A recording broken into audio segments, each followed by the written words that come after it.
No bye, no aloha. Gone with a rock promoter.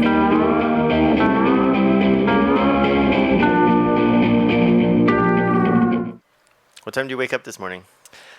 I woke up at 8 o'clock. Late start. 8 o'clock with the baby sleeping in the room next door too. Wow. So I got Arya to be able to wake up now after I wake up. So I actually wake up before her, which I've heard from a lot of parents that's not the deal. Like They come in and wake you up. they wake you up and you're like, that's when I start my day. So Arya, I think she's like our family where the females like to sleep in a lot. Like my mom is like hard to get her up before like 10 a.m. And I'm like, that's gangster. Because if you're a mom and you're like not gonna get up with the kids, you know what I mean? Like, but that's how it was when we were kids. We would all wake up, she would be asleep, and then the oldest, which was usually just me in the house at the time, would be getting all the kids ready and like making breakfast for ourselves and all that. Like it's not For that like, hard. so you were getting them ready for school, Yeah, your brothers and sisters? yeah, it would help like pour What were you cereal. doing getting up so early?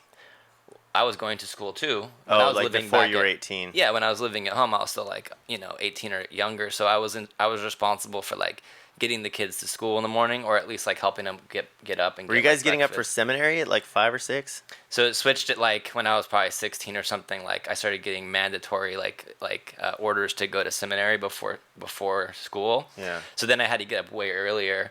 But then I of course would just wake up earlier and then drive to like Ted's Bakery and get like a coffee and then like blast like the Buzzcocks or Sex Pistols on my cassette player. Go to seminary, keep driving a little bit further up to the Kohuku golf course, and then just like smoke cigarettes and listen to punk rock and drink coffee until school started and not go at all. And then like my mom found like the seminary workbook like still in its cellophane wrapping, like not even Ooh, opened. busted. And that was when I think we started having like the full on like I'm not going to church anymore like arguments, and I don't want Yeah. to go. I don't want to do it. I don't believe in it. Well, you missed out on the word of wisdom, that's for sure. I was You didn't missing get your out. doctrine and covenants. Well, at the same time though too, in high school I was straight edge, but I didn't know that was a thing. Like I just didn't drink and smoke because I listened to Minor Threat, and they had that message, and I was like, that's so dope. I don't really want to do it either anymore. A lot of my friends are like becoming drug addicts, and they're like 16, 17 years old. You know, they're like smoking meth already, or they're just getting high at school Jeez, all day. man. So like for me, and also being in a punk rock, it seemed like it fit more. Like why would I be getting fucked up all the time? Like I want to fucking change the world. Like I was so idealistic about like punk rock, and then listening to bands that were singing about important shit. Like, well, like I was starting to get into Anti-Flag. They were newer, but then listening Yep. to like Dead Kennedys and like The Clash and Minor Threat and bands that were like had a message. I was like, oh, they actually have a purpose. They're not just like fuck shit up, because I listen to like Casualties and that kind of stuff. Yeah. And then I'd be like, Pretty mindless. I don't really get it. Like that's cool too, but there's a lot of fucked up things going on in the world. And when you're a teenager, like you actually care about. You're starting to be aware and deciding if you're gonna care or not. And if you can keep up with what's going on, then there's a good chance you might actually care and then want to like do something about it. Which is why there's like a lot of like clubs in high school, like to environmental clubs or different kind of like organizations and stuff, because they're trying to catch kids when they're like their minds are starting to like sprout and blossom and be interested in stuff. Yeah. And like I think lucky for a lot of kids that grew up in the era where there was punk rock, that was a kind of like social activism too, even though it was looked down upon. Like essentially like the core ideas behind like the more like left leaning punk rock was to make things better. You know what I mean? Like equality, like anti-war, like anti-racism, anti-sexism, anti-homophobia, like where in the time period those things weren't really being talked about. That was like when I was in high school, I was interested in those topics, but they weren't even like look we're in the era right now of like Me Too and like Yeah, I was just gonna say, ultra feminism and like what do you think's taken over for punk rock now? Because punk rock is, I mean, that's just like old men. I think right now it's more in a revival stage of the past experiences, and like you see all these bands that like were together or had already broken up by the time we were in our late teens, right? Right, like and now, Descendants and yeah, stuff. and now they're doing like shows again and stuff, and it's like cool that there's all these adults that were teenagers listening to them when they were still playing, and then those bands all broke up. They went through their 20s, and then those same young people that are now in their 30s are like, oh shit, I can go watch one of my favorite bands again, you know, or for the first time, because a lot of times we miss them, you know. Like the fact that we got to like play with Bad Brains was like, I didn't think that would ever happen, but then it would happen again with like the Descendants or other bands like that were like starting up again after kind of going into like the gray for a while, you know. I know some of them kept going, but I think the interest and the way that Yeah, they definitely went dark for a bit. I mean, Right. even if they were still touring, they were like playing much smaller Right. venues and stuff. it was like almost once punk broke into the mainstream, maybe for the second time with like Offspring and like Green Day and like Rancid on MTV. It was like it peaked and it kind of like washed a lot of like the interest away within the next decade because people had already kind of like seen it in like its biggest form. You know, they had these big festival concerts and the Warped Tour and all this stuff, and it was almost like it peaked and then now it started to slowly disintegrate, fall apart. People are going through their 20s, like, or their 30s, and it's changing, and they're growing up, and there's not like a place for it. And the younger kids are getting into music genres that they're not like what are rock they and getting roll. into? Like it's Yeah. not like they're not into like rock and roll They're stuff. not based in rock and roll. Like our own Maybe a little, little. scene was like a representation of that on a larger scale. Seeing like how we were throwing all ages shows all the time, they were always packed, and then they slowly started becoming less attended as we were getting a little bit older, as we were kind of aging out, as the fan base is aging out, and then we start moving them to bars, and then it even like slims the herd even more. It's just so normal now to just have the show at the bar. That's just how it is. Not even trying to get it started at an early time. We tried like after Unity Crayons like fell apart, like we tried to do a couple all ages shows at venues that were bars that would let us, because there weren't really a lot of options. Detox, is that what you're talking about? Like Or no, Detox. That was still during the time, right? Yeah, but Detox started to switch to where we had to really fight to get it all ages. We had to really fight to get one at Anna's. We had to really fight to get it at Next Door. And then when we would do it and put all this work into it, make this all ages show, and it would be like 5 kids under 21 would show up. And we're like, what the hell, you know? So, and then even doing, I think we did it like a revival at Coffee Talk even, and it was like kind of so-so. So it was like, that's been a question that's come up to me a few times, like what's up now? Why aren't the young kids getting into it? Why aren't like kids in high school like wanting to buy a guitar and play like the music that we liked? It's because, I think a lot of it's because it's not like, I think MTV and like that whole video version of like seeing live bands and seeing like this small handful of like popular groups, like it carved out like like rock and roll, metal, punk rock, you know, hip hop, like even like hip hop would have like, you know, more of an organic kind of sound, you know, like you would see like images of people with record players, or you would even see a band playing, you know, like, or even watching like I watched these Beastie Boys videos last night, and I was like, damn, the Beastie Boys would make you feel like you could be hip hop, or that brand of hip hop, right? Right. Or even any of the other hip hop from that same era too. It's like it made more sense. Like you could break down what was happening. You know, like you hear a beat, you hear it repeat, and then you could like see the mic, like the person on the mic just start like rapping, and then you felt like maybe you could identify with it. And then over time, when you listen to mainstream music nowadays, or if you happen to like land on a channel that has like music videos, it's disorienting and it's confusing, and they don't really show you how to do it. I can't even think of the last music video I saw that was a current music video. It's weird, like you'll Google a band that you like and like look up a music video and like, oh wow, they have a video for that song. Oh, they have a video for that song. Like bands are still making videos, even new bands, like they'll still make a lot of videos. The pressure's on even more to make a video, right? Because of YouTube and that Yeah, being do away. something, because it'd be so easy to get it out there. Right, but then YouTube is this vast sea of everything. So it's not like filtered and funneled. So you have to have already decided you want to seek it out. It's not just like if you do it really good and do all the right things and have all the right connections, you might be on the one channel that shows that stuff. You know, like that's gone. Like I kind of hate that of course. you go to your like your YouTube, and all it's telling you to watch is hey, just watch these podcasts of guys you already like. Right. Listen to this music you already like. I go to Netflix and it's like, watch these shows you already like, Hulu, Amazon. Right. I'll spend an hour going through YouTube, Hulu, Amazon, HBO, Showtime, Fox, whatever apps I have on my TV, and just scrolling. And sometimes I'll be like, yeah, that looks good. Maybe I'll put that on my watch list. Right. What I wish that they had was something that was like stuff that you probably don't like, but maybe you want to take a chance on looking at the shuffle. Right. Because I do, I really do. Right. I'll look at somebody else's Netflix every once in a while, and I'll be somewhere, who knows, somebody scrolling through Netflix. I'm like, whoa, that's on Netflix. And I'm like, yeah, that's been on Netflix for a minute. I'm Right. like, I never get that suggestion. I know. I mean, they have like those crazy like algorithms that like try to figure out what you're into and what you like to watch, but then they just dump all the same versus going like maybe people are more multidimensional than just what they happen to have gone to during the first several like months or even years of their membership. Yeah. Like because I'll go to my family's house and they are watching a whole different stream of film and TV shows, and I'll be like, oh, cool, like this looks actually really interesting, Mm-hmm. I actually have a good time watching the recommendations for Arya, because sometimes they'll pop up like nature shows and stuff. Those are the best. Because kids still are down for watching nature animal shows, but lots of cartoons and stuff, and the cartoons just get crazy wacky. But some of the suggestions, like I watched this one that Will Smith kind of co-hosts. It's called like, I don't remember what it is, but Will Smith hosts it. It's like Our Earth, one of the classic names, like Our Planet or something like that. But that fucking one is gnarly, like almost gnarlier than like Planet Earth series, like because they go all the way back to like how life starts, like kind of like watching Cosmos. Yeah. But they were like, all right, like what really are we all? If we're all everything, like if we're all a part of it, what is it? And like it comes down to carbon.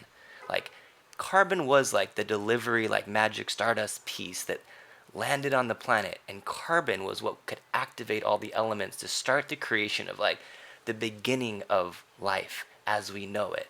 And carbon's like everywhere, but it's also like if it's not here yet, then there's not going to be any life, But like I didn't even know that. Like as far back as I can go about like how life is created is like kind of what like the Cosmos story shows you, Right. like the Big Bang, like how the Earth's formed, blah blah blah, and then like then creatures started forming in the sea. But I'm like, well, what even is that? How does that work? How do you make sense of that if you don't know the basic fundamental element that all human life is, and how would that just start out of nothing, So it kind of explains that. So going back to not to just keep going on that rail, but like the suggestions sometimes that come in, like for Arya, I'll be like, oh wow, this is actually dope, you know what I mean? If it's something like that. I always like nature shows though. Like my grandpa used to always watch nature shows. So we watched like the wildebeest crossing like the the river and getting like chomped on by alligators, and that's exciting to watch. Like I think to see nature work, and then your parents can't say turn it off, this is violent, because you're like, no, that's just real. This is real, which is why they still like promote it to kids. But Planet Earth 2 was my favorite that I've seen. Have you seen number 2? Yeah. Because it's not even on. If you go look at Planet Earth, it's on its whole nother thing. Like I don't know why it doesn't just say season 2, but whatever. But Planet Earth 2, I think, what is it, like 5-6 episodes? Man, those are good. I've watched them a couple times. I know. You gotta watch them stoned, and you watch them sober. Dude, the one scene when I was like, oh, this is gonna be good, was when they have, it's like in what is that island off of the coast of like South America that all the animals are isolated on? The one with all the monkeys in the city? No, like people don't really live, the Galapagos Islands. Oh yeah. So that opening scene where they show the saltwater iguanas like hatching, and they're like, hello, welcome to the world, like what's going on here? And then they're like, oh shit, vipers, like, and they're just running, just like running so fast. That's and the vipers gnarly. like just like coming from everywhere, and then some of them they just get tied up and just like just die, and then the other ones are like like just make it jumping, like with like the viper just grabbing them by their tail, and they're like no, and you're like, whoa, that's survival of the fittest right Every there. one of their life was a miracle that they survived. Each no one. wonder like Darwin's like survival of the fittest, like little bit of a dice roll, but pretty much the fastest motherfucker here is gonna be the one that survives. Cause that's crazy. But that scene, like when I watch it with Arya, like she's just like go go go go go, like both of us are like on the edge of our seat, like run every time, because I'm like, I don't remember if this is the one that makes it or not, like go go go go go. So John, this thing just died, dude. Yeah. Speaking of which, this whole thing is insane, Nick, by the way. I know we already talked about it a little bit, but I got very lucky. you you at home that watched the first podcast that me and Nick did it with just the laptop out and like 2 little mics, it's gotten a lot more elaborate. We were talking about your studio setup because that light went out because boy band John over there's fucking up over there, man. What are you doing over there, Hey, man? stay off him. Run the laptop, hit play, hit record. Dude, yeah. Is red mean that one's filming? Different vibe. Oh, I don't even know, actually. Is that what's up? Oh, it's gone now. Oh, man, they're all moving around. Yeah, this is crazy. I feel like I'm about to get executed. Like, if you were about to get executed, this is what it would look like. Whoa. Like, lights are on you. You're up against the wall. You probably don't have a mic or headphones. And with your homie, maybe Feels if you're lucky. A little bit Black Mirror-ish. And like, then, yeah, or they're like, imagine this is how they film porn or like adult films. Like oh, that you're one of the only people that hasn't come over and said, and said, oh, it looks like you're about to film a porno in here. I mean, why would that come up into your mind though? Like, I don't know. Because you see like a little couch and then like lights and cameras. I guess so. Like, oh, this looks like what it looks like if you're about to film a porno. I don't know what that would be like. But yeah, the setup is dope, dude. It's I mean, I feel bad you don't have a bedroom anymore, but it's all for the Belly of the Beast podcast. It's cool. I like the idea of leaving it set up and not having to set it up every time, but all of that equipment. Do we need it? I mean, it's on me. I'm the special guest. Yeah, it's the same one. Does it look all crazy? Is this how it always goes? Like on your podcast, shit's just breaking? This is the first time actually. First one went pretty good. No, I mean, well, there wasn't you did one before that wasn't much to break. Didn't record. How many have you done the whole podcast and it didn't record? 5. Oh shit. Yeah, it's bad. Oh my god, dude, that's so bad. Oh man, the people must have been bummed because they just probably like dumped all their shit and then you're like, all right. So it didn't work, and I'm sure you were really mad. I was the first time it happened, I got really bummed. Happened again, got really bummed. Then it happened, and I just got really like emotional. Like I was like laying on the couch, and I'm like, and like my friend who was over, well, it was Kat, I can just say, and he was just like, hey man, it's okay. And we had just drank a ton of tequila, like we probably drank like the better portion of a bottle of tequila, and man, and he was like, it's okay, man, we could do it again. I was like, no, we can't do it again. You can't just go back and do the same, like you can't have the same conversations again and try and fake them. And so then it happened with Kaliko, and I was like, that's it. I saw that one. That's it. And like refilmed, like I was like, come back tomorrow, come back the next day, whatever it was, and like did it again. I was like, screw this, dude. If it happens again, just be like, okay, we're doing it again. I tried that, but I was hammered. Yeah, I'm gonna say like the last time when we finished, I was definitely, I was definitely a bit buzzed, you know. I want to clarify something too from the last podcast because this has been bothering me ever since this came up. Okay, so I mean, there's a lot of things we talked about that probably aren't good in a professional sense. I'm not putting any disclaimers out there, whatever, that's what it is. But you did say, what would I do if Arya was the victim of Michael Jackson's, and the sex scandals and all that stuff? Yeah. And I think I was thinking too quickly about how to answer it, and I think that I thought there was some either or scenario, or like I can have this or not, but it's all just a hypothetical, right? So I think I was like, oh, I'll take the money. And you're like, whoa, really? And I was like, yeah, I'll take that fucking money. Like, I'll take that settlement, you know what I mean? But, like, when I was kind of re-listening to, like, the whole thing, I did say I wanted to cut his dick and balls off, too. Of course. But I think what I want in this scenario is I want all of it to happen. I want everything to happen. Sure. I want the criminal justice system to take care of him. I want that part of it to be money, which probably there is, right? If you commit an atrocious crime against the family, usually you get paid too. They're not like, oh, this bad shit happened. If you settled outside of court, I think is how you end up with the money. But couldn't the judge also, like, you could tell your lawyer, like, hey, I want also this much money, whatever if he's convicted. What do they call that? That's called like reparations or something, or Yeah, Usually I they think have it's to pay. like pain and suffering, Right. money or whatever. So Yeah. I want all of the things, okay? I want, just so we're clear, okay? I wasn't trying to be like, I just want the money, like whatever, because I felt really weird about that when I left. But Well, no, because I think that people understood. But I'm like, no, I want everything. Like there's no way that you can make that situation good again. I think is no. But if whoever does something horrendous to your family, then you want everything that can be made right, right?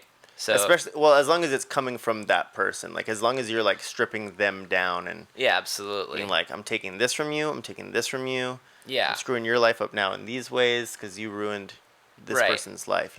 Right. So anyone sexually assaults my family members, I want all their money.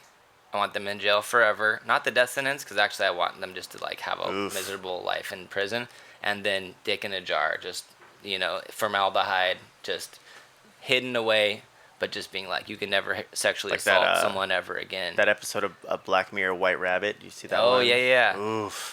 I'm not like just confused. Like why? right. Why am I in this? Like why are people filming me? And then at the end of the day, every single day for the rest of your life, you find out, oh, what did she do? She like killed a kid or like molested a kid or something. And it was like, I don't know. Those episodes blend together, kind of. you did this crazy thing to a child, and now we're gonna erase your memory. And tomorrow, you're gonna wake up terrified, not knowing why. Right. And that's what I mean. That would be great too. That'd be the Add that to ultimate list. justice in a way. Yeah. 'Cause Imagine if you just woke up like that one day and you're just like, I don't remember anything that happened, and they're like, well, last night you drank one too many beers and you fucked up. And do you want to know, or do And you it want turns out last night was actually 5 years ago, and we've been doing this to you every day. Oh wow, it was every day. Remember? Because then she comes out at the end, and it's like a game show. What's that? Spoilers, man. Oh yeah. Yeah. Well, He's saying spoilers, but if you haven't seen season 1 or 2 of Black Mirror, then I don't know. that's a heavy, that's a big. Like, pill can to I swallow, say that though. like Joffrey gets killed at his wedding? Like, Oh. I'm not talking about something that happened yesterday. I'm talking about years ago. What can I talk about? Can I talk about Breaking Bad? Can I talk about? No, the rules are everything's off the table. This isn't one of those kind of shows. Everything's allowed. Everything's allowed. Everything's allowed. Yes, yeah, because I agree. I don't. Yeah, it's not that kind of show. This isn't that kind of thing. Basically, if I start talking about anything and you don't like that subject or you're scared that pause it. Oh, I wanted to ask a question.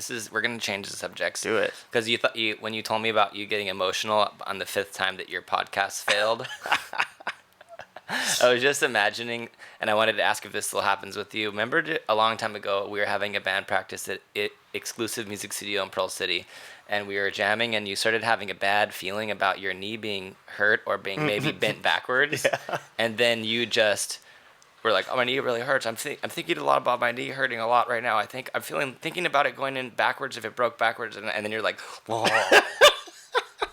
And you just passed out? Yeah. Has that ever happened since then? Cause It's definitely happened since then. fuck. I'm trying to think. Dude. So I haven't actually lost consciousness in that way in quite several years. It's all just booze now. Yeah, I'm still up and walking around. But the last time I can remember it happening was, I think I still had the jerk. So that was this car that I bought from you. Yeah. Remember the jerk? Yeah. Buick Regal 90. Leather upholstery. Oh, no, it couldn't have been a 90. It had to- Probably 89. 89 Buick Regal. Yeah, that sounds about right. And anyways, I'm driving the car, and I was driving back from either North Shore or like my grandma's house in Waipahu maybe, and I'm driving to town, and I'm like fishing around in my mouth with my tongue, just like feeling things around. Oh boy. And I felt this in my brain. I decided was a rogue tooth growing in my cheek. I'm crazy. And A rogue tooth. it was just growing through my cheek, and I was like, oh my god, like, first of all, I haven't been to the dentist in so long. I'm gonna have to go to the dentist. Then they're gonna have to cut my cheek open, hopefully from the inside, not from the outside. I don't want to have a crazy scar. I'm driving, and then I'm like feeling it, and then I start putting my finger in my mouth, and I'm like, oh, this is crazy. Like, I've never even heard of this happening. It's a tooth just growing in the Like, side of your who mouth. has a tooth growing Yeah. in the side of Not their, even from in a their bone. in their cheek? You know what I mean? Just from the skin area. And I was like, this is so crazy. And then I started having the feelings because by that point I've gotten so used to what it feels like. It's basically a panic attack, right? Yeah, it ramps up. Like, So I pulled over, put the car in park, e-brake, laid the seat back, had a panic attack, Oh boy. like lost consciousness, woke up. I put my finger in my mouth. I'm like, oh, it's just my jawbone. Oh, okay. You felt like your jawbone. Yeah, yeah. Okay. I thought you meant like on Because the. if you okay, fish okay. around, like, anyways, the point is I'm so crazy that if I start believing something, Yeah. so now what happens is, it happens if I get like too stoned, and I start to get into that panic mode. But since I'm so accustomed to having panic attacks or anxiety or whatever, I don't pass out. Which the passing out part is actually nice because it resets it. And so I haven't had one in a minute. Actually, the last one was in New Orleans, and it was because I had been binge drinking for so long, and I woke up, Jeez. and we went to this place called the Ruby Slipper, I believe, and I was there with Patrick and a couple of his friends from LA, and we're having brunch and everything's cool, and I had a mimosa and I had a Bloody Mary, but I guess I didn't get them down quick enough to like soothe my shakes and all that shit from the night before. Jeez, you're really having withdrawals from alcohol. Like, I mean, we were going crazy. I mean, everyone says you have a problem, but I'm just saying. That sounds like it was an emergency scenario. It was an emergency, and I started like, basically one of the things that I know it's about to happen is if I'm in a crowded group of people and I can hear each individual conversation happening at the same time. Dude, that's like, yeah. It's like That's like from a movie. You're like, yeah, it's like everything. Like I just go, oh fuck, it's happening, and so usually I'll excuse myself. I'll just say a lie, like I have to go to the bathroom. go pass out in the toilet. And it was a bummer because we were all talking about our first sexual experiences, and I was like, this is a fun brunch conversation, and oh, what was yours like? Oh, I was actually some person says, I was like 18, 19 years old. What? Right. Oh, that's crazy. How did that happen? Oh, I was actually 12 or whatever. Patrick. And I just got up. I was like, I have to go to the bathroom now, and I like went to the bathroom and like just kind of try to. Sometimes I feel like if I do a poop, it helps. Yeah. Honestly, and Just get yourself like in an alternate mode of like just try to body functions reset like, are in happening. some way. Kind of Yeah. like maybe look at myself in the mirror, wash my hands or face, or take a pee or anything. But I just kind of was like, all right, I'm in a different state, and I'm in a weird place where I'm surrounded by people with different cultures. John, turn off the Harley, please. Turn your bike off. I wonder if you can even hear that. I don't know. But yeah, that's basically now kind of how it happens. When Cody got his ball cancer, I had like phantom ball pains afterwards. And I was having these panic attacks. Dude, and I've been to the doctor for the balls since then too. Oh yeah. Yeah. That's crazy because like when Cody was telling me about that, I was like, dude, you probably had what I had. It was just nothing. It was just like a little bump thing, but it's no big deal. Don't worry. And then that was a traumatic experience going to get inspected like that by a doctor. But then at the end of the story, it was just like, oh, you're fine. Nothing's going on. Your balls are just normal. There's just like this thing on it. It's benign. It's nothing. And I was like, cool. Okay. But then Cody was like, yeah. So I went, and then it's not. It's full on ball cancer. So then when he said that, I was like, shit, now I wanted to start inspecting again and making sure everything's good. It's like, this is not too personal because, like, women should do breast inspections. That's a regular thing, right? Mm-hmm. So guys have to do it, too, especially when a friend gets one of his testicles chopped off. So then I started going again, had to go back to the doctor again. Of course, same thing. You're fine. Nothing's going on. But it's gnarly. But did you get drained? Didn't you say you had to get your no, balls drained or something? No. So, Jesus, I don't want to really talk about this on the thing. But we don't have to. It's always good to get balls drained, but it's not that. It's not that. This is what I was getting to, was linking back to your story. So during that second check, I was paranoid, from hearing about Cody's thing, and then they were like, "You're fine, but let's just do like a full-on, test, like a STD test, everything." Mm-hmm. And I was like, "Cool, let's do that. I'm always down to do that. Check everything out." And then they were like, "Okay, we have to take blood," and I'm like, "Great," because you know how many times I pass out when I give blood? Most of the times. Really? Most of the times I wake up with a smelling salt under my nose, and I'm like... It's a crazy feeling waking up from that, right? Yeah, but I cannot. Like, people are like, "Oh, you have tattoos." It's so not the same. Do you fight it on the way down? Do you fight that like the whole time? You're like, I'm gonna go down. I'm going down, and the you fight it. whole time, dude. Don't fight it. Don't So- fight it. So this is what happens. So they go, and sometimes when they're giving me stuff, I don't like that either. But if they're taking stuff out of me, it's even worse because I'm like, you're taking me. Like, don't take me Yeah, out it's of weird. me. It's Ugh. such a weird feeling. The only time you ever give you out of you is if you're like like making love or something, and then you're like, this is all my plan. Like this was all I opted into this. When you have to give blood or they take blood, it's like your essence is being like removed from you or something. I don't know. It just gets in my head. So, anyways.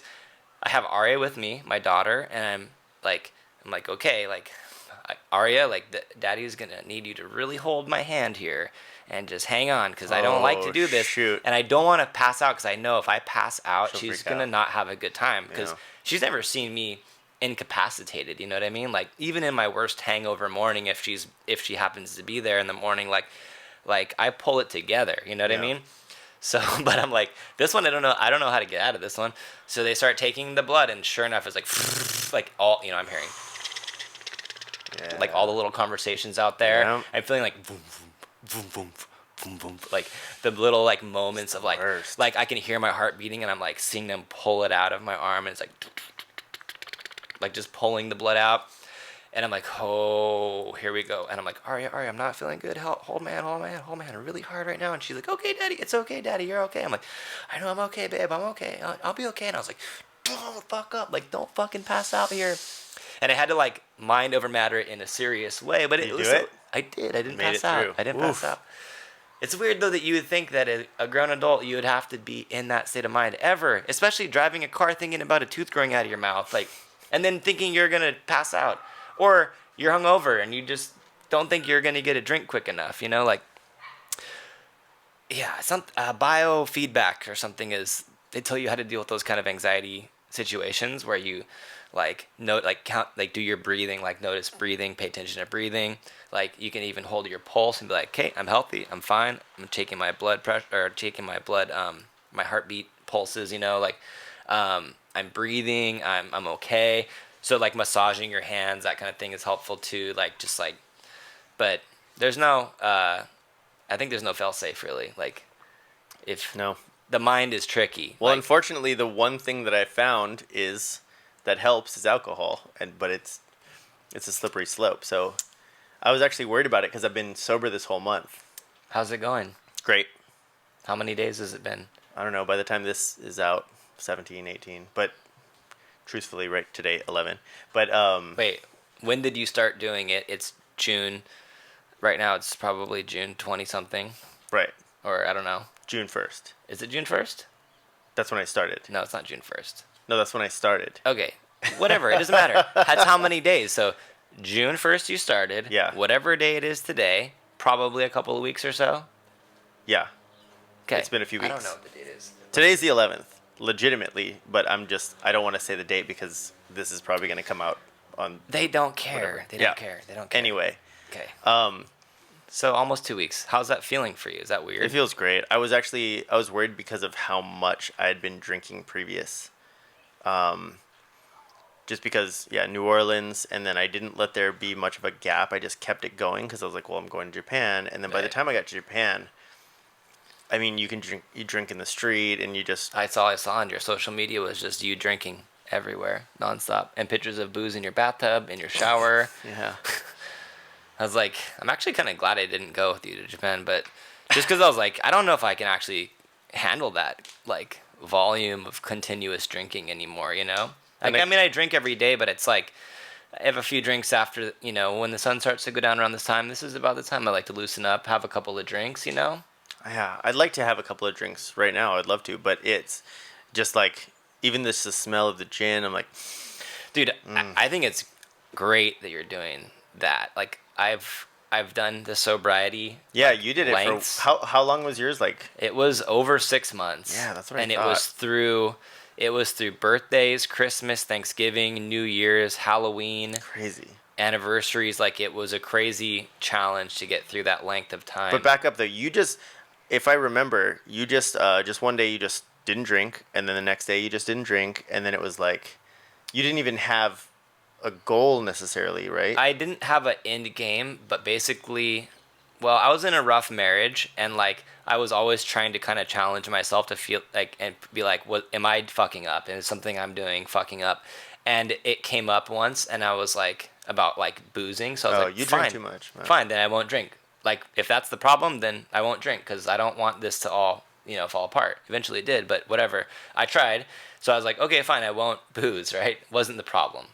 But nonetheless, the not boozing for so long was still like a really enlightening experience to go through that length of time, and especially being a bar owner, like running downbeat proof, like being in the bar scene environment every single day, walking past like 70 bottles of alcohol, Yep. and then walking home from it and not doing it, and then having shows, performing, like that's really hard performing sober. Like, I mean, it's not that you can't do it, but it's if you start getting used to doing your creative process a certain way, like people smoke weed when they paint or when they play music, or they drink or they have a beer or two, like to just cut that out, you're changing your whole kind of chemistry on your expressive state, and that was the hardest, performing, because I always felt like I just want to play the songs and get out of here. Like then I realized that was affecting my intensity or like the energetic expression, because I wasn't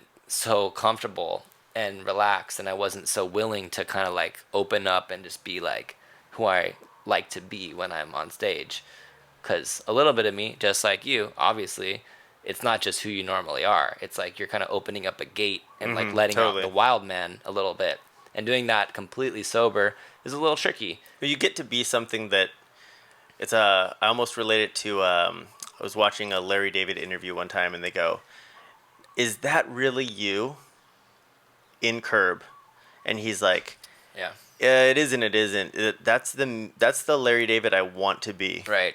So that's like when I'm in certain bands, anyways. Like when in Rats, for sure. Like when I was on stage, that's the me I want to be. I want to be this crazy party animal who's having a good time, who's wasted, but only the fun wasted. Yeah. Not like the puking wasted, not like the, fighting with your friends or arguing with your friends wasted or whatever. Just the fun wasted party guy. That's like, that's.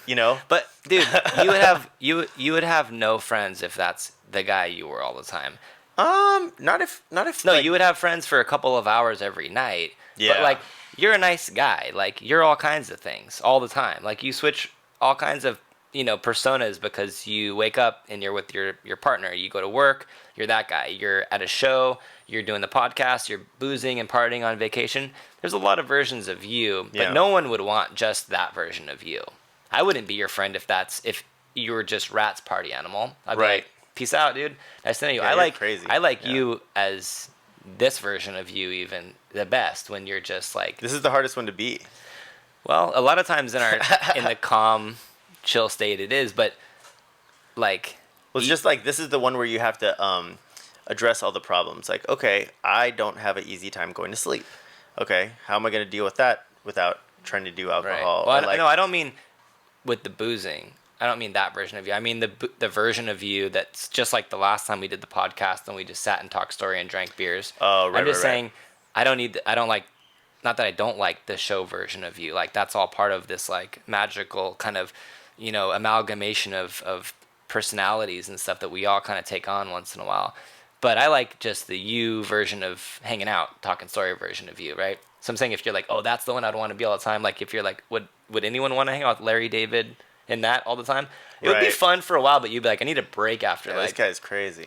He's like how I want to be a lot of times too, like just uber critical and uber like, well, what about this? What about that? What about this? But like, people get annoyed by that. Sometimes people just want it to just chill out a little bit and things to go easy. Well, I think that's ridiculous. But for honestly, you, to be anything 100% all the time, because that's like the 100% version of me in that aspect. Yeah. So in that to be moment, 100% of yourself in any direction all the time is going to be too much. Yeah. For sure. But like, I think as you get older, you hone the shape of who you are better, like, and you find the way to, it's like a wavelength, it's like, yeah, on the downer end of me, I'm like this, but I've learned to not be so bad, on the more maniac, crazy wild side of me. I've learned to be like this, but I'm not so bad that I'm upsetting people and, waking up like with the shakes and like passing out. But you have the spectrums, and then in the middle, I've honed a way that I am in the world that I can maintain. Right now, like you said, you're sober, so it's like it's almost like a spiritual experience of like having to confront like just being through the whole day in and out through all the stresses and not having that reward at the end of being, or at any point where you're like, cool, I can pump the brakes a little bit on just life all day and just kind of start to ease up a bit and enjoy and relax and chill. Yeah, except for I'm not really doing too much enjoying and relaxing. It's more like I had to find other ways to like get that craziness out. Mm-hmm. So it's like I'm intermittent fasting. So I wake up and I'm really hungry. I'm like, okay, go do like either go run, go ride your bike, go do a hike, something. And then get done with that, and I'm like, okay, I'm still hungry, but I'm not gonna eat yet. I'm not gonna let myself eat yet, because then I still get a reward, which is the food. Once I get the food, I'm like, oh, this is amazing. That's cool. I mean, you probably appreciate food a lot more right now. Yeah, all I think about all day is like, what's my next meal? When do I get to have it? What time do I get to have it at? Like, right. But I don't know. I feel like I need to restrict myself from things in my life. This exercise, I'm really proud that you're doing it. Thanks. Because, like, for you do your life how you want to do it. You're like, this is my life. You put it all out there. You let everybody kind of see that you're your own like person, and you're not going to follow all the rules of everything else. And I really respect that. But to see you say, and also I'm going to take a month off of drinking is pretty heavy. Like, that's pretty impressive. So thanks, man. Good job, buddy. Yeah, I needed to for my own mental clarity. But it came back fast. I was so surprised. I don't know if you noticed that when you did it or not, but dude, I was an anxiety nightmare for like the first month or two. Like, really? Couldn't shake it off. I just couldn't. Whoa. It was just, I just was like, I didn't get a break almost. You know what I mean? It's like, I mean, it's not like boozing or drinking gives you a full break of anything. Like, you wake up the next morning and you're sober and it's life again, right? Mm-hmm. But something about me having to make a defined like decision, or saying this is not going to happen, I don't like having those walls up where I just can't do it, right? Which is why I had issues with being vegan or anything else too, like where after a while it just started closing in on me, the extremisms, even being straight edge too. Eventually it was like I said, I was straight edge in high school too, but it was like eventually it became one that was overwhelmingly negative, even though I believe in that way of being vegan or being straight edge. I think that's great. Like, but I couldn't deal with like those boundaries of like, this is it, black and white, you're either in or out.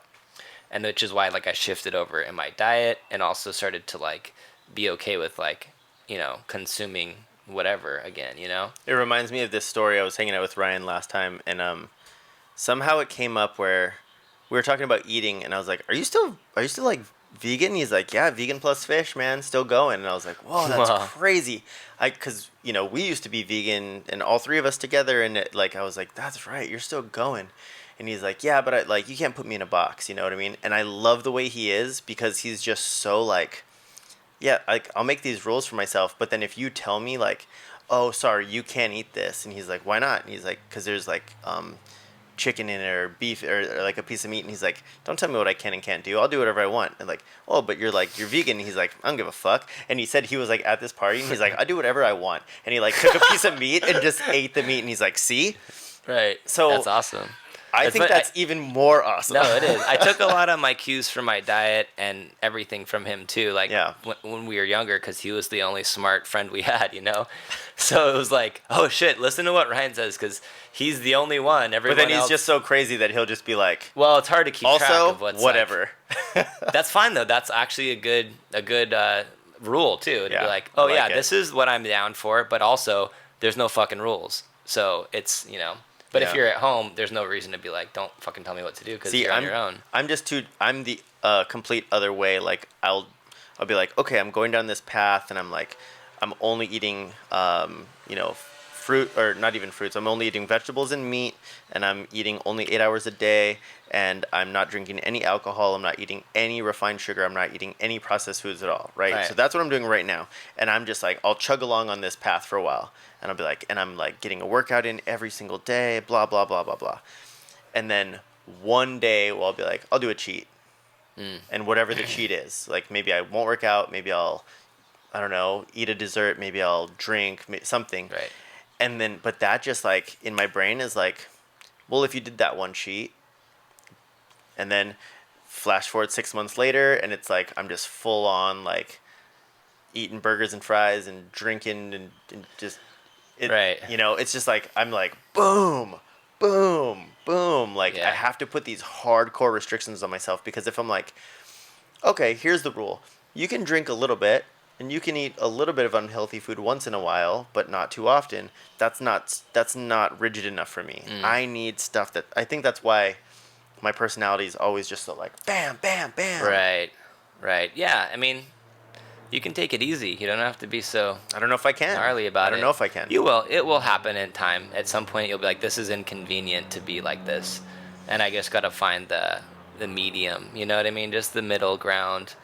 Because I get it. Like, we've all been there. We've all bounced around between extremities in our lifestyles and diets. And now it's like my diet too. It's not like an extreme thing. Like, I'm pescatarian, but like I don't. It's just what I like to eat now. It's just like I just don't really have a big like. I'm not. It's not appealing to me really right now. Like we talked about it in the last podcast. Yeah. I'm just fine with it. It's not like a big political like hoorah thing. I'm not like feeling like I'm stripping myself of something that I want.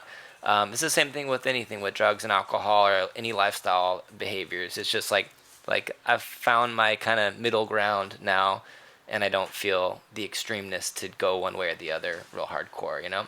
Yeah. But a lot of it changes with growing up, you know, lifestyle changes, like family situations changing, and being like, well, I don't actually have the time to put the investment into being all this way anymore. You know, I've been a lot of different ways, and this is what works right now for me, you know? I gotta find that way someday. Yeah, like you You said, will. someday, It's just someday. you're just gonna be like, this is just what it is. Like, I mean, I think it's with everything in our lives, and where like as we get older, everything from like music and art tastes and like fashion and like our professional worlds, like, because there's also a time, think about working, where you're just bouncing around from job to job to job, you know, and you're just like eager to like look for the next thing that's going to give you the best like satisfaction, with partners, with like, you know, boyfriends, girlfriends, that kind of stuff too, like with bands. Like we all go through it, and then you kind of just start to like the filter gets thicker, you know what I mean? And you're like, I don't have time for that shit anymore. I don't have time for this shit anymore. I don't have time to trip out about this or worry about that, you know? And then life becomes a little bit simpler, you know? Like it is for me, at least. I don't know. I think it is for other people too. Like I've talked to a lot of other people, or even like seeing like Mike from Extra Stout, you know, like a lot of other guys that maybe have families too, or have kids, or even just have like gotten older, that have decided they aren't gonna have families or kids, but like they have also kind of like found a little bit of a pace in their step, you know, and they're like, this is what works for me, you know, and I feel like I'm starting to get there finally. Like took a fucking long time, because I wasn't expecting like at age 37 or however old I was, like to be like, oh, divorce, family, fall apart, like Right. pick it up, get a new apartment, like have another baby, like everything in my life that changed, like it happened like in the course of a year, where I thought I was going in this projection, even professionally with like the businesses and stuff. It's like everything shifted into a new gear, where I was like, oh, I'm going to be family man and run businesses and be in these bands, and that's just how it's going to be. And then everything was like, whoop, like right up from underneath me. You know what's cool about that though is I was listening to this podcast the other day, and I listened to loads of podcasts. I couldn't say which one it was exactly, but basically one of the topics that came up is the people who do great in this world are the people that'll do something for a year, 2, 3, 4 years, and then they'll be like, okay, cool, I've gotten to master that thing. Now I'm gonna stop doing that and completely do something else. And it's that start from the beginning thing again. Right. And that's what makes you stronger and stronger. I was on a hike this morning with John and Tiff, Right. and we're all hiking, and we're all looking at our smart Fitbit watches and Apple watches and whatever, and being like, oh, my heart rate's at this and blah blah blah, and I'm burning these many calories. and it's cool because since I've gotten back into this kind of like, okay, I'm going to go back into the fitness thing, I go, well, what was I doing before? I was doing like 100 burpees a day, 300 push-ups. I was jump rope for 300 like, push-ups. yeah, Whoa, really? 300 push-ups in a Damn. day, no problem. The other day, I did 100 push-ups throughout the day. Right. 25, another 25, and then I was like, oh, the night's wrapping up. I better crank these out. And then I was like 15, 10. Got to the point where the last 10, I had to do burpees because I had to, like, Right. I couldn't push myself up 10 more times. Right. That was only 100. I'm like, you're such a baby. Yeah. You're such a little wimp. Then he threw up and passed out.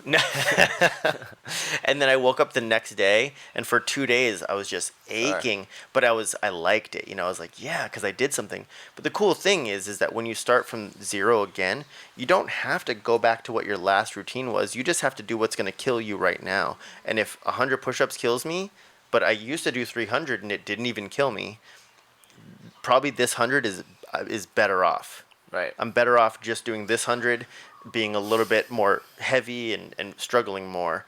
So it's kind of a cool thing if you look at it in a positive way. Like, yeah, of course you didn't want your whole life to fall apart, but guess what? Like, you're stronger because you went through it and did the thing. I couldn't be happier that my whole life of what I had constructed and put everything into just fucking disintegrated before my eyes, in a sense.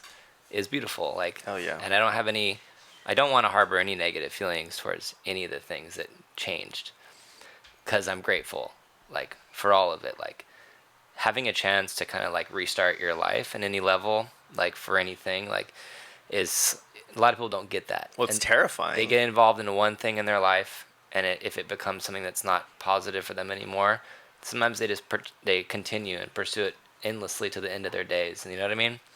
And then they don't have a quality life, and I made some decisions to change some of those courses in my life, and like a lot of it unraveled, and it was challenging during times, like having to, not have money or not have a place to live, like, yeah, which is a weird thing, like when you're in your 30s. It's completely terrifying. And then having a kid with you but at the same time, it was like, okay, familiar territory. Like, I know how to do this. I know how to survive in this environment.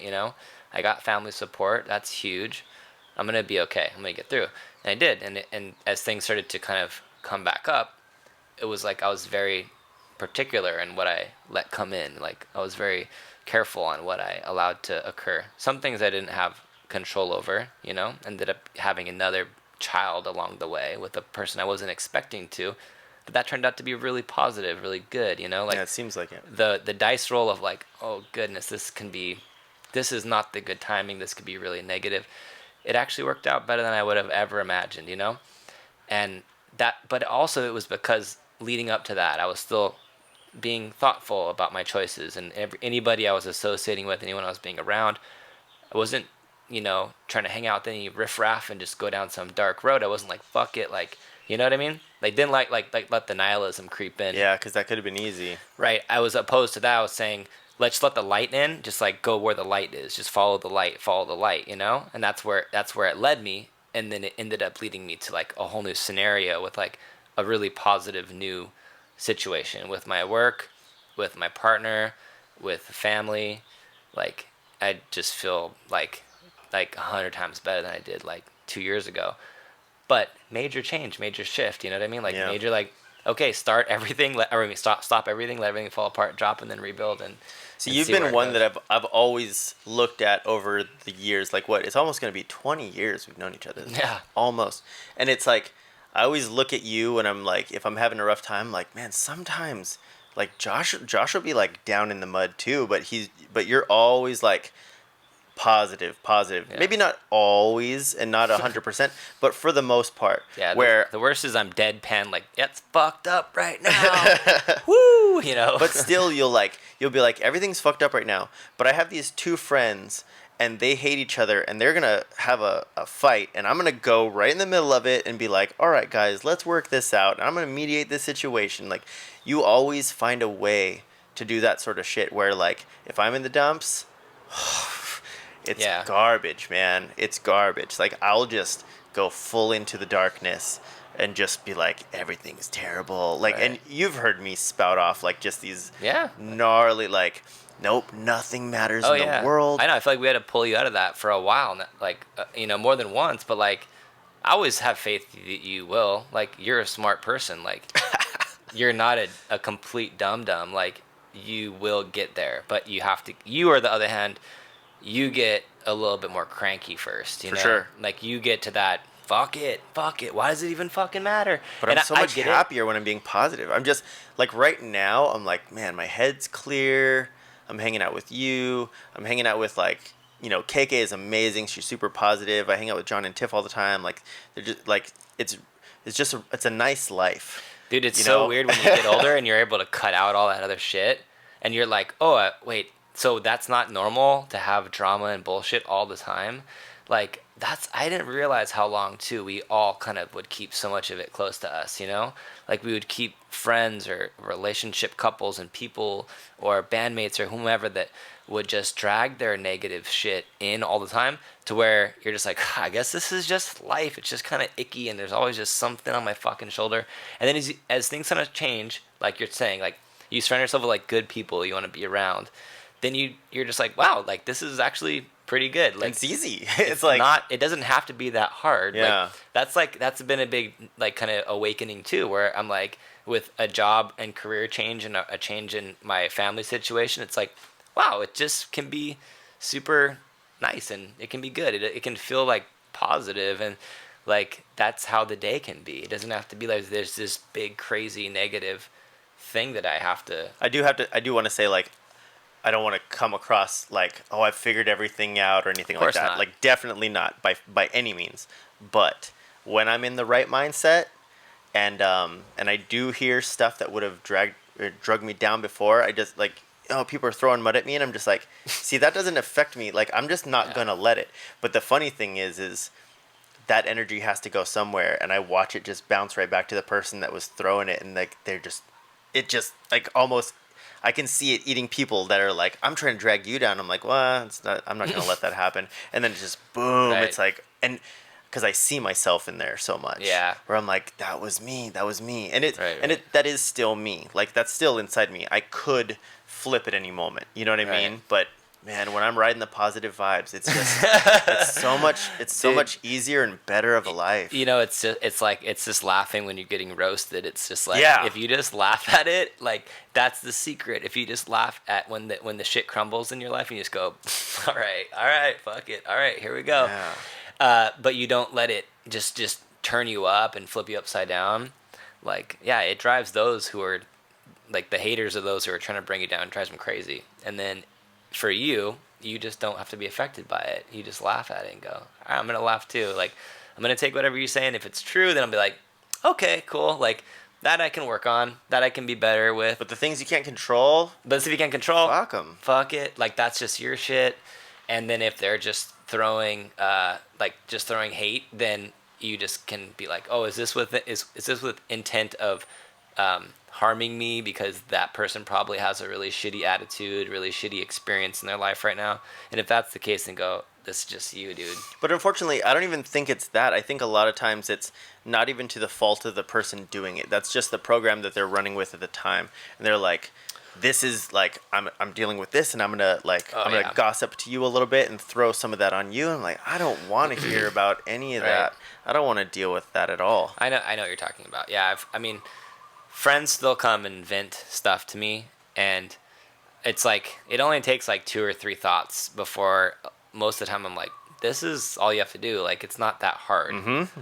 Like, are you complaining about an ex or a partner that's completely blowing it and you're not happy, but you're staying in the relationship? Like, then don't do it anymore. You have a job you hate, you don't like the job, And it's that goes bad. Right back to that starting over thing, that's the hardest part. That stopping this and going all the way back to zero and going, okay, let's start a Right. whole new thing. I get that it. sucks. It's hard. People don't. That's why there's the fear and there's the venting, because they want some sort of. They don't actually want any assurances it's going to get better. They just want to unload and dump. And like, I also realize too now, I'm not a psychologist. Like, I'm not here for you to dump on, but I'll hear you out for a while. But like, for me, like typically, I'm gonna be like, how can we solve and create solutions for you? Like, what can we do to fix it and change it?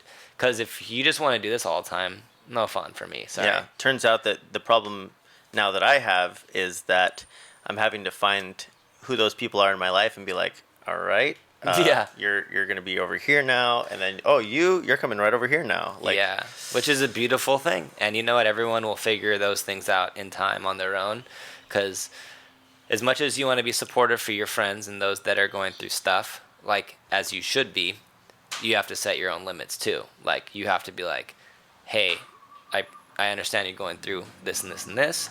We can talk about it, but if we're not here to problem solve, I can't be vented to and dumped on because you're not paying me a wage right now. And I'm not trained in this. And I'm not trained. I'm just trying to figure it out myself. Right.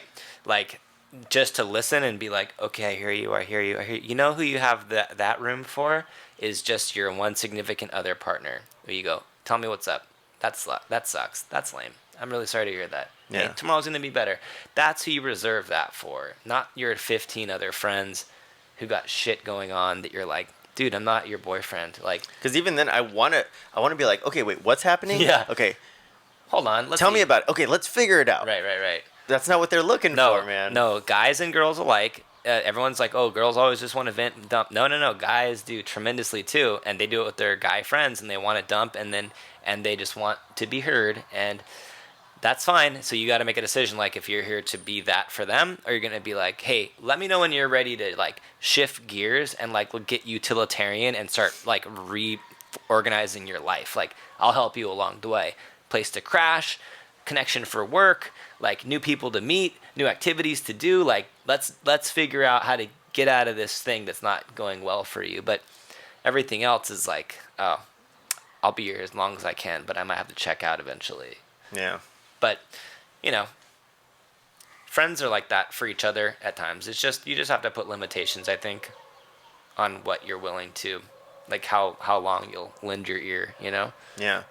Well, how about this curveball? So Black Square's playing some shows coming up here pretty soon. Doing a little promo? Why not? So first of all, what are the dates? Because I think this will come out before at least all of the shows Hopefully. happen. So Black Square, we have not had a show since our tour in January because Taylor, our bass player, has been in Seattle. He's becoming an EMT and going to save people's lives, which is good. Good job, Taylor. But he's coming back for the summer, always for our 4th of July show. We always do a 4th of July show at Babyface's house in Kailua, 156 Kailua Road.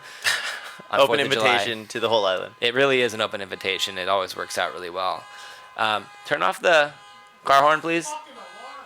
Done. Turn the alarm off. What a nuisance. We have an all-ages show, which we are very thoughtfully using the name Unity Crayons to promote the show a little bit because it's an all-ages show. It's at an art space called Alpuni Space. It's on June 28th with Goon Lagoon and Lame and Black Square.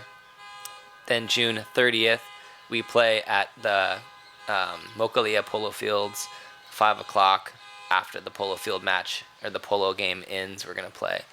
And then July 4th at Babyface's house in Kailua, and then July 5th at Anna O'Brien's with Hell Caminos are playing? I think so. Is that right?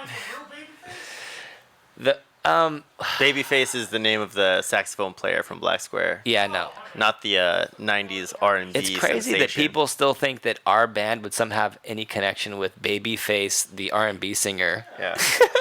Yeah, actually, Ludacris is he's playing bass for Hell Caminos on that show. Perfect. So, yeah, July 5th, Hell Caminos, Black Square, Super Fucked, Smiths. I think that's what it is. So, those are our next upcoming shows. Yeah, it should be fun. Then I don't know if we'll be a band anymore. Oh, no, we have to play. We're opening up for the Interrupters in July. Oh, that's confirmed? It's confirmed, nice. Yeah. In July? Yeah. August. I think it's like August, I don't know. Sometime in August we're playing at Republic with Interrupters, which is dope because that's like probably the only big band I'd want to play with. Are you doing Real right Big now. Fish? Have you been offered it or usually? No, like we did it the last couple of times, so I've been fortunate enough to get once in a while asked by the BAMP guys for recommendations, and this time I offered up Completely Insane and No Villains Left. So they'll be playing for Real Big Fish. Are they confirmed on there? They're confirmed. Sick. Just as of today, so Whoa. kind of cool. You know what's funny is Breaking news. I told Fernando, I was like, hey, can you play this show on the 21st at Republic? I'm doing this show, like it's just kind of came up out of the blue. I know you guys have a show that night too, but I just wanted to ask you. Anyways, I was like, oh, and by the way, you're confirmed for Real Big Fish. Totally not confirmed. I was just getting it mixed up on my head because it was like early in the morning and I hadn't drank coffee yet, and I was like, I'm like, he's not completely insane. Like, he's in No Villains Left. So then, like, I was like, wait, no, I do have another band to pitch, so let me pitch No Villains Left. And then sure enough, they were like, that's fine. So then I was like, oh, Fern, I got you. But I was like, that's so dick if I would have just like confirmed, hey, you can open up for Real Big Fish. Oh, my bad. Got you mixed up with somebody else. It wasn't that. I know who's who. I just hadn't had coffee. It was early in the morning. I do that stuff all the time. My schedule is ridiculous. It's been like this since the back in the Black Square days, and like Black Square El Camino is like, hey, can you play this show? Yeah. I would just like, yeah, I can do that. Yeah, I can do this. Yeah, like, and then comes down to it like, all right, hey Nick, don't forget Black Square is playing on North Shore. Hey Nick, don't forget El Camino's is playing in Chinatown. Like, oh, god damn it. Still all the time, like with all this stuff, it's so rough. Having less bands and playing less shows helps a lot, because then you kind of just remember a date, you know, like you're like, oh, July 5th, I got a show, like, but like in that day we had so many shows all the time. Like, I don't blame you. Not like you're gonna be like, even if you made a calendar event in your phone, you don't have enough stuff going on in your calendar to be looking at your calendar all the time. Now I can make a calendar event for a show on my work calendar, and that's how I'm like, oh yeah, I have a show coming up, because I look at a work calendar now. But like prior to that, I didn't really, like before Downbeat era, where it was like Downbeat, I always had calendars in front of me because of all the shows, you know. But before that time period, there's no point in having back with a the calendar. sidekicks. Yeah, with the sidekick, making a calendar event. There's no. I don't know how I did anything before I could just talk to my phone or my watch. Be like, hey Siri, set a reminder for this.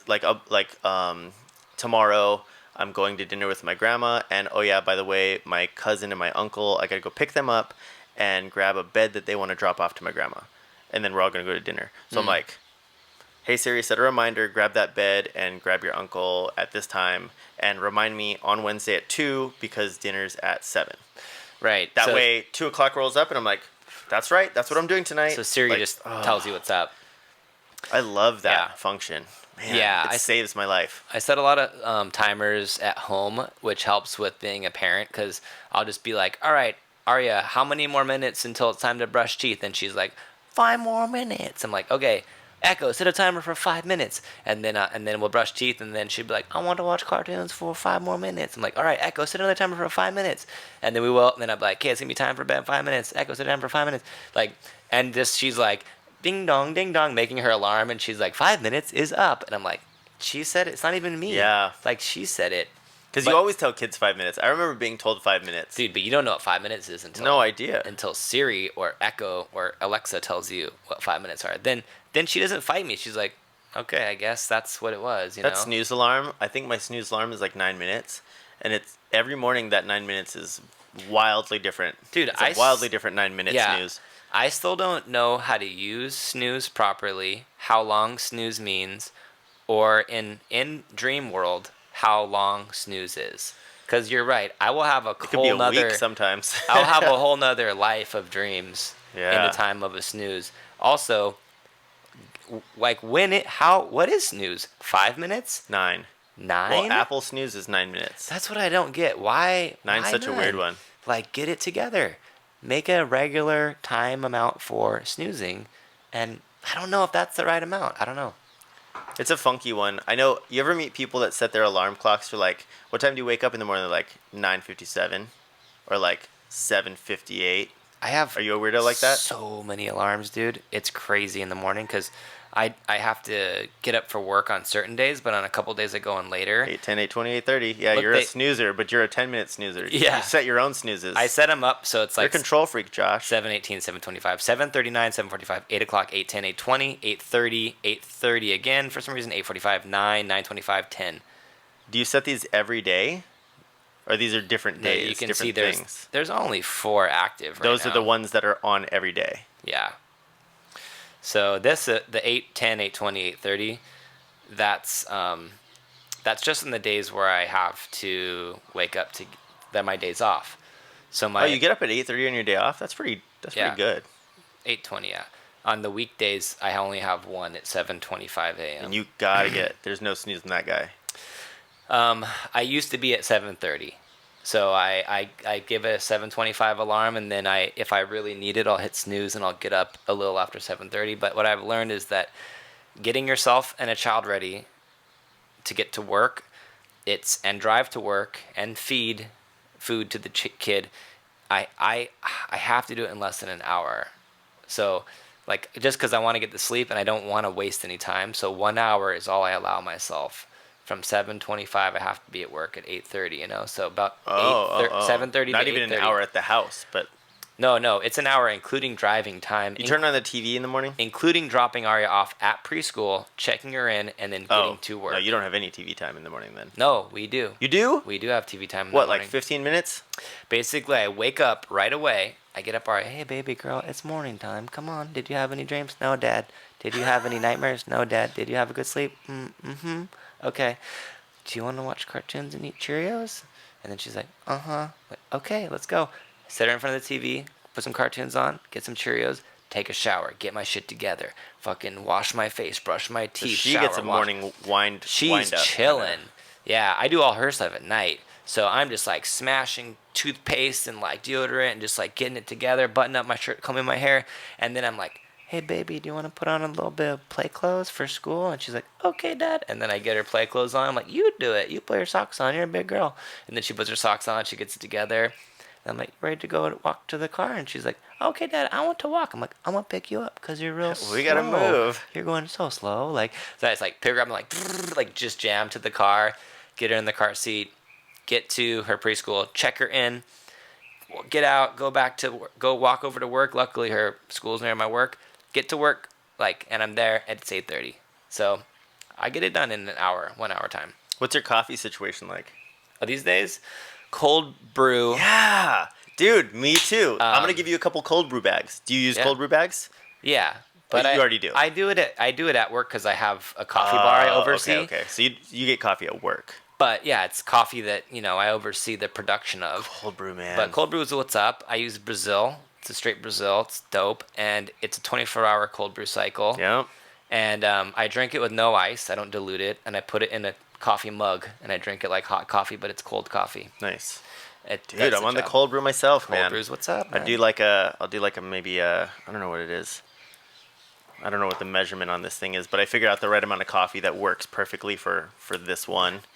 I usually do like 18 to more than 24. Somewhere between like 24 and 48 hours. Do you do it in the fridge? I do. You think I should leave it out of the fridge? No. Fridge is the way to go. It's a more gentle extraction. Rather than just room slower. temp?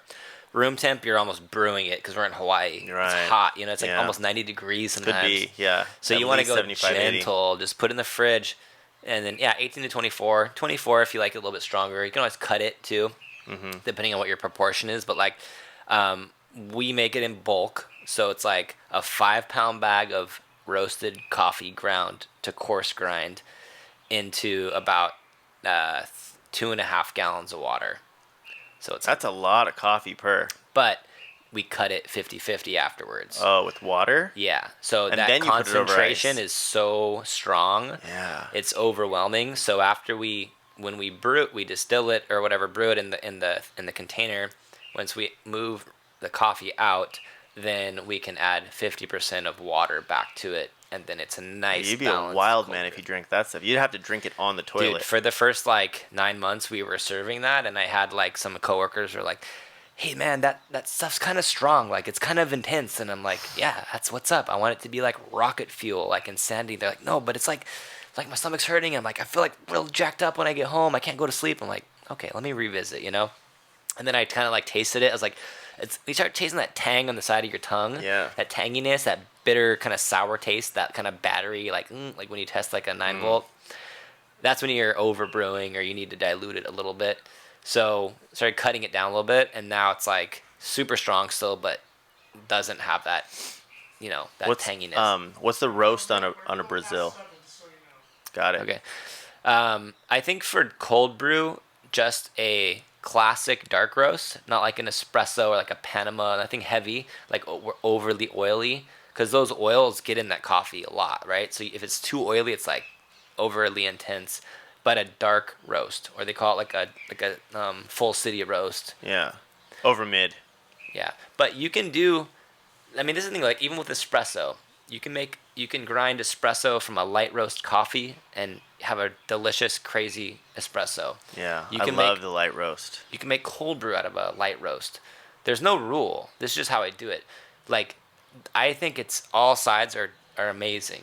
I think you have more chance of failure if you go darker on your roasts for espressos, cold brews, pour overs, drip, because you're extracting more sugar out of the coffee bean Less caffeine. and a little bit less caffeine, but you're also like then you're extracting all these sugars that are more delicate that can burn and create negative flavors. You know what I mean? The lighter you roast it, the lighter roast is going to have like more earthy flavors typically, like you're going to taste more of the plant almost and less of like the sugary coffee kind of caramelization flavors, and there's the potential of damaging it, the darker you roast. Also storing it too. The coffee oils are water soluble, so they have a potential of getting rancid like if you leave them out, So I like medium roasts. Yeah. It's always a good way to brew in every format is like a medium dark roast. You just gotta watch out for the like. I like to get real light, like that Indian Malabar. Oh yeah. I love to get real. Oh, you remember that one? Good. Yeah. I'll order that from time to time. I'm on this coffee club now. Cool. So I'll switch it up a lot, but there's stuff that they sent me a bunch of free bags when I signed up, the cold brew bags. Yeah, yeah. And how much do you brew at a time? Like how big? I'll show you in Like a a second. gallon or It's something? it's a little over a gallon. It's like maybe it's under 2, over 1, under 2. But then I freeze the cubes, Oh yeah. and I make I'll just do like almond milk, a little honey. If I like to get crazy, like a scoop of unsweetened chocolate, a banana, and some peanut butter. Ooh. Dude, your domestic situation I is know, coming it's- together. Yeah. I mean, when I saw the mints in the bathroom, I was like, and I looked at the rim of the toilet seat, and I was like, motherfucker's got no splatters here. Good job, dude. Thanks, man. You've really grown up. It's good. It's improved since the last visit. For Oh, sure, right on. too. Yeah, if you've noticed, the recommendation on the couch was Dude, Went with prime. Table. This is coming home with me today. No. Because you stole this from you my gave house. this to me for my birthday. Dude, there's no way. This is signed by Shepherd Ferry. I know. He signed it, numbered it, gave it to me. Okay. You gave it to me for my birthday. You got a Was bad I? memory, old man. How high was I? Was I drunk? Was it my birthday that I gave it to you? No, you gave it to me on my birthday. Dude, I feel like when I saw this in my bathroom, I was so angry. Like You saw it in my bathroom. I mean, yeah, when I saw it in your bathroom, I was so angry because I was like, that was on my bedroom wall for years, and Nick fucking stole it when we moved You out. probably still have your copy. No, dude. You This lost is it in the divorce. See, you don't remember. I never even had it when I was married. That's why I know. You got it somewhere, I bet. That's fine. You can have it. Well, thank you again for the No, gift, the thank you. second time Right around. now, for the first time. All right, buddy. Thanks for coming over. I love you. Love you too. Okay.